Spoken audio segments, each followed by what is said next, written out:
나를 따라오려는 사람은 자기를 부인하고 날마다 자기 십자가를 지고 나를 따라오너라. 16세기 독일의 종교개혁가 말틴 루터는 나를 따라오려는 사람은 이라고 번역했지만 본래의 뜻은 만일 누군가 나를 따라오려면 이라는 번역이 원문의 뜻에 가깝습니다. 만일, 이 만일은 선택을 사람들에게 맡긴 것입니다. 예수님은 한 번도 사람들로 하여금 제자들이 되도록 강요한 적이 없습니다.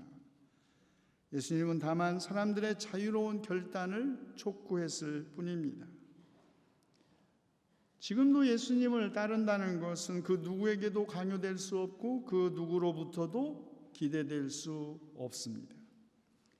왜냐하면 그리스도가 오직 고난을 받고 버림을 받은 자로서만 그리스도가 될 수 있었듯이 제자들도 오직 고난을 받고 버림을 받은 자로서만 오직 예수와 함께 십자가에 달린 자로서만 그의 제자가 될 수 있기 때문입니다. 이 고난과 버림받음의 길, 과연 누가 누구에게 강요할 수 있겠습니까? 부르심에 대한 응답은 전적으로 부름받은 이들의 선택과 결단에 의해서만 가능합니다. 마찬가지로 이미 예수를 따르는 제자들일지라도 이미 그리스도인이 된 사람들일지라도 모든 것은 언제든지 스스로에 의해서 취소될 수도 거부될 수도 있습니다. 예수님을 따르는 일, 자기를 부인하고 날마다 자기 십자가를 지는 일은 결코 개인적 자학 행위나 금욕적 삶에 대한 요청이 아닙니다.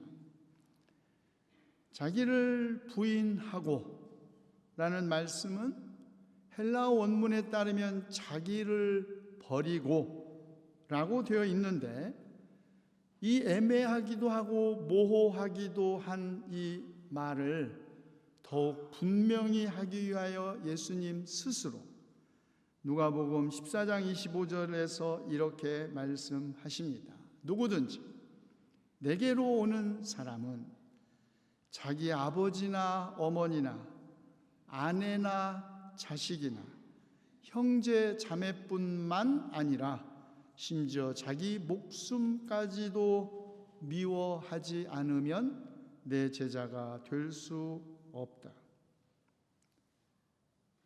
예수님이 자살을 부추기신 것일까요? 자기 부인은 자살이 아닙니다. 인간은 자신의 의로움과 자신의 정당함, 자신의 뜻을 관철하기 위하여 자살을 하기도 합니다.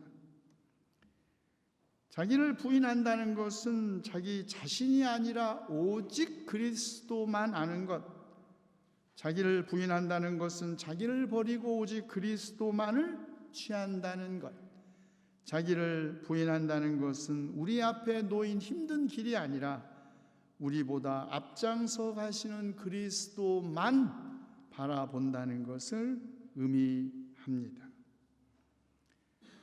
그리고 날마다 자기 십자가를 지고 예수님을 따라야 합니다. 십자가는 예수님이 우리를 위하여 지신 짐입니다. 그러므로 우리가 지고 가야 할 십자가는 예수님의 십자가이고 십자가는 오직 예수님에 대한 믿음과 순종 때문에 생기는 고난입니다. 십자가는 우리가 그리스도인으로 살면서 그리스도 때문에 받고 그리스도와 함께 받는 고난입니다. 그러나 우리가 날마다 지는 우리 자신의 십자가, 그것은 우리가 살아가면서 피할 수 없는 불운이나 불행, 고통과 가혹한 숙명이기도 합니다. 평생을 몸에 짊어지고 가야 할 질병, 고통, 망가질 대로 망가지고 회복이 불가능한 것처럼 보이는 상처투성이의 인간관계, 특히 가족관계, 피할 수 없는 책임, 가난도 우리가 날마다 지고 가야 할 십자가입니다. 도스토옙스키는 평생을 간질과 노름병 때문에 고통을 당했죠. 그것이 그의 작가로서의 위대한 명성을 만드는 밑거름이 되었다 할지라도, 그러나 자기 십자가는 오히려 거부하고 싶은 십자가입니다. 예수님께서 이 말씀을 하실 때의 상황이 죽음을 앞둔 예수님의 절박함과 박해를 피할 수 없었던 순교의 시대를 반영한다는 것을 충분히 감안한다고 하더라도, 예수님을 따르는 길이 자기를 버리는 길이라면, 아니 자기 목숨까지 미워해야 하는 것이라면, 과연 우리 가운데 누가 이런 길을 갈 수 있겠습니까? 과연 우리 가운데 누가 나를 따르라는 예수님을 선뜻 따라 나설 수 있겠습니까? 자기 목숨을 미워하라라는 것은 예수 그리스도와의 만남을 통하여 옛사람이 죽는 것을 말합니다. 예수님을 따르는 제자들은 이미 예수님의 죽음에 참여하고 있는 것입니다. 그러므로 예수 그리스도의 십자가에서 제자인 우리들의 옛사람도 함께 십자가에 못 박힌 것입니다. 자기 십자가를 지는 것, 그것은 우리의 옛사람을 죽이는 것입니다. 죄를 용서받고 부활하신 그리스도와 함께 새 사람으로 거듭나는 것입니다. 모든 부르심은 언제나 죽음으로 시작되어 생명으로 완성됩니다. 고난의 잔은 오직 그 잔을 마심으로써만 극복될 뿐 고난은 피해가는 것이 아닙니다. 그러나 십자가는 모든 제자들에게 이미 마련되어 있습니다.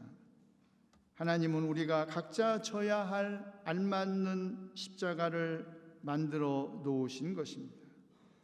제자들은 자신들을 위해 준비된 분량의 고난을 감당해야 했습니다. 그러나 하나님은 짐을 지시는 하나님이십니다. 하나님의 아들은 인간의 육체를 지니고 세상에 오셨습니다. 그분은 십자가를 지셨고 우리의 모든 죄를 지셨고 자신의 고난을 통하여 마침내 화해를 이루셨습니다. 그러므로 그리스도인은 자기 몫의 십자가, 자기 짐은 물론 서로 다른 사람의 짐을 지면서 삽니다. 예수 그리스도가 짐을 지심으로써 하나님과 계속 사귐을 나누셨듯이 오늘 그리스도를 따르는 사람들도 서로 형제 자매의 이웃의 짐을 짐으로써 그리스도와의 사귐을 유지하는 것이죠. 그러나 우리 눈에는 그것이 그토록 힘들고 무거운 멍에와 짐처럼 보이지만 사실은 그 짐은 무겁지도 고통스럽지도 않습니다. 예수님의 계명을 온전히 따르는 사람에게, 예수님의 멍에를 스스로 순순히 지는 사람에게는 그 짐이 가볍습니다. 그러나 그 예수님의 계명을 거부하는 사람들에게는 그 계명은 힘들고 감당하기 어렵습니다. 예수님의 계명에 즐거이 순종하는 사람에게만이 예수님의 계명은 가벼운 것입니다. 요한은 하나님을 사랑하는 것은 그 계명을 지키는 것이고 하나님의 계명은 무거운 짐이 아니라고 말합니다. 예수님도 말씀하셨죠.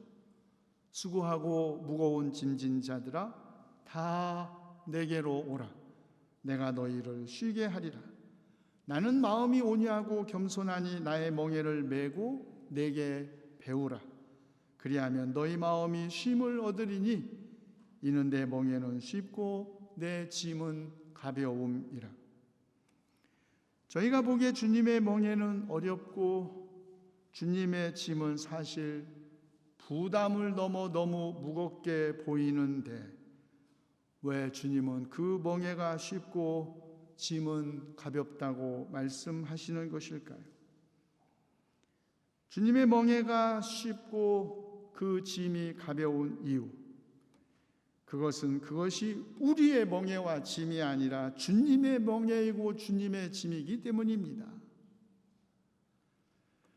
주님의 멍에가 쉽고 그 짐이 가벼운 이유, 우리를 우리 자신보다 더 잘 아시고 우리가 필요한 것이 무엇인지 먼저 아시는 온유하고 겸손하신 주님께서 우리의 멍에 우리의 짐을 함께 지고 계시기 때문입니다. 주님이 주시는 멍에가 쉽고 짐이 가벼운 이유, 그 주님의 멍에 아래서 우리는 주님이 우리에게 가까이 계신 것과 우리와 사귐을 가지고 계신 것을 깨닫게 해주시기 때문입니다.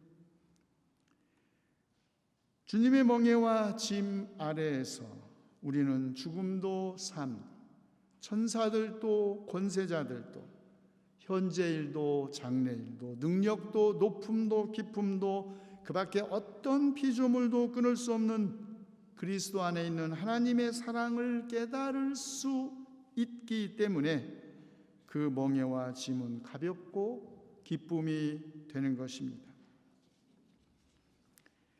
말틴 루터는 아우구스티누스 수도의 소속의 수도승이었죠. 그가 수도원을 떠나 세상으로 되돌아온 것은 세상이 선하고 거룩하기 때문이 아니었습니다. 수도원도 세상과 아무것도 다를 것이 없었기 때문이었지요. 예수의 제자직은 세상으로부터 격리된 수도원이 아니라 이제 세상의 한 복판에서 실천되어야 한다는 신념 때문이었습니다. 루터는 수도원을 떠남으로써 세상을 수도원으로 만들려고 했던 혁명가였던 것입니다. 그러나 누구를 따른다는 것은 발걸음을 앞서가는 분을 향하여 내딛는다는 것을 의미합니다. 부름에 따라 나서는 첫걸음은 따르는 자를 그 이전의 생활로부터 단절합니다. 예수님을 따르기 위하여 베드로는 그물과 배를 버려야 했고 예수님을 따르기 위하여 세리는 세관을 떠나야 했습니다. 부르심에 순종하지 않고서는 부르심을 따를 수 없습니다. 오직 순종하는 자만이 믿고 오직 믿는 자만이 순종합니다. 그러나 순종이 먼저입니다. 믿기 때문에 순종하는 것이 아니라 오직 순종하기 때문에 믿을 수 있는 것입니다.